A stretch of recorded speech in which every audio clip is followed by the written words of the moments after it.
Barry, it's been a very eventful few days. Just tell us a little bit about the journey that you made to Poland and what's happened so far. Okay, so I was in Madrid, of course, watching everything on TV, and some friends were going to Poland to try and rescue some refugees. So because I've nowhere in Spain that I could offer them, I thought, okay, well, I'll fly up to Poland, go out in social media, see if any refugees want to come, and I'll put them up in the castle. So we decided at midnight on Wednesday, I think. I flew Thursday at 6 and got into Poland about 9 o'clock that night. One of the ladies here, Masha, she contacted me and said she needs rescued, I'd say. And the other lady contacted the next day. So originally I intended to go to the border to try and get some people, but I didn't need to because I was already full. So in Warsaw, I picked up Maria and her 2 kids. Then I hired a car, drove 5 hours down to Krakow, and picked up the other 6. And so the first night that these people, of course, never seen me. They don't know anything about me. So lots of back and forth questions. My wife was helping a lot.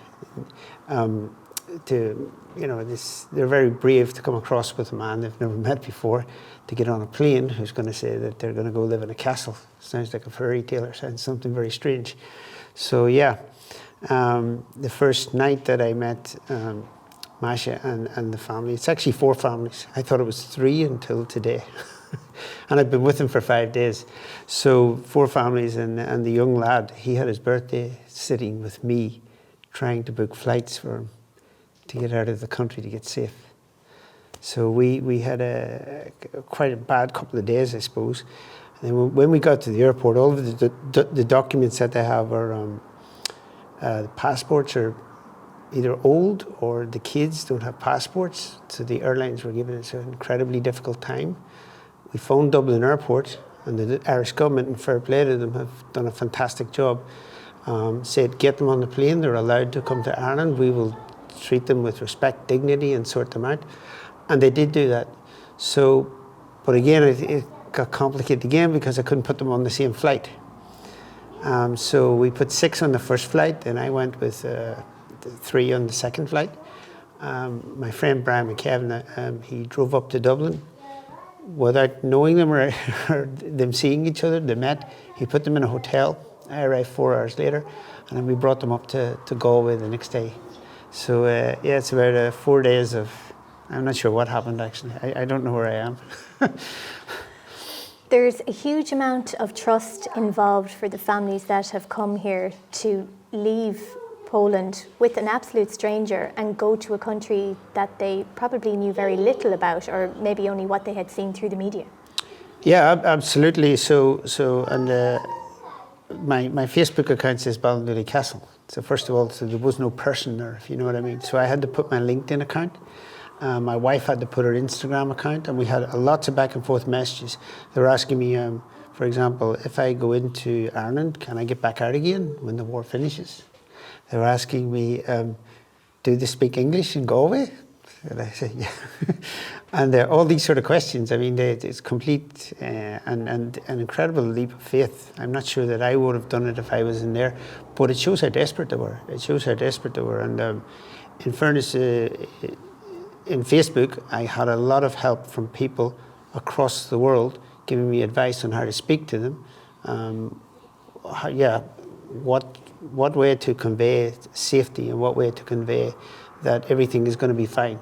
So the whole time you're talking to them, they don't understand you, but they're looking at your eyes and you have to pretend things are fine when they're not, because you're panicking. But we got there. We got there in the end, and these ladies are incredible. There's 5 adults and 4 kids, and they're quite amazing. Their resilience is a tribute to them, you know. So there's a couple of days of a settling in period here now, because this has all happened extremely fast. It's Monday when we're talking. I know you spent most of this morning trying to sort out kind of welfare issues. There are so many practicalities now that need to be sorted out, and you're going to need a little bit of help on that front. What kind of assistance do you think you will need?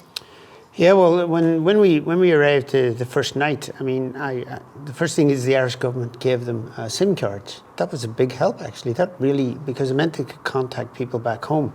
And then there's a lady standing over there, Rona Larkin and Jill McKavanagh, and those two brought a birthday cake and brought everything and just relaxed everything down. So the whole point now is that we've got them settled. They feel safe. They feel secure. So how do we get them independent? Because I mean, I have to go home to Spain. So a couple of things we're thinking. Listen, Ballindooley Castle is about 3 or 4 kilometres out of Galway, so I need to somehow to be able to get them in, at least for a short period of time, into Galway very easily and back out again. There's only 2 of them speak English. So that's one thing. The second thing is, amazingly, I was just saying that I came from a country where it was about minus 10 degrees and they're telling me that Galway is colder. So, yeah. So if anybody wants to drop in some turf, please feel free to. Feel free to, because we're keeping all the fires going in the castle 24/7 now for them, you know. With regard to the other practicalities, there's Ian Larkin who was helping me this morning with the welfare service. We got all that sorted, and they were absolutely brilliant down there. They really were. And I have a meeting for the school at the bottom of the road, Headford Road here, on Wednesday to try and get them into school. So, listen, they're all asking for jobs. They all want to have jobs. I don't think that is the immediate concern, okay? I mean, they have some time to adjust and everything like that, but eventually they will want jobs. But for now, transport, getting them into Galway, and I was thinking of, you know, trying to buy them a car or something. That's probably not going to be the ideal situation. There's only one of them drives. So yeah, transport, if anybody can help with that or give me any solutions, I don't know. I mean, it's been a huge change. I mean, we can hear there's younger members of the troop that are here in the castle, but this castle is going to be their home for the foreseeable future. Well, yeah. When we arrived the first night, I actually went and stayed with a friend, Kevin, over in Kinvara there, and because I wanted them to feel that this is now their home until this terrible war finishes. So, but the trouble was that they couldn't work the electricity. They didn't know sockets and switches. So I left them, but they couldn't turn on. So now I'm going to stay here until they feel comfortable and they understand how everything works in the castle. But this is their home. They decided what rooms they're sleeping in. They will decide, you know, how they live here, not me. I mean, I won't be involved. I'll be in Spain, actually.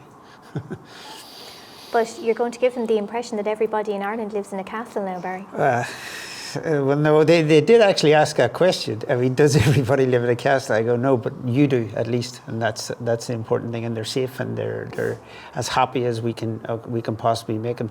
And listen, the community and everybody in Galway has been fantastic with us so far. And there's no better place that could be in Ireland to be looked after, you know. So looking forward to seeing them with Galway accents and Galway hurling shirts and whatever in the future, yeah.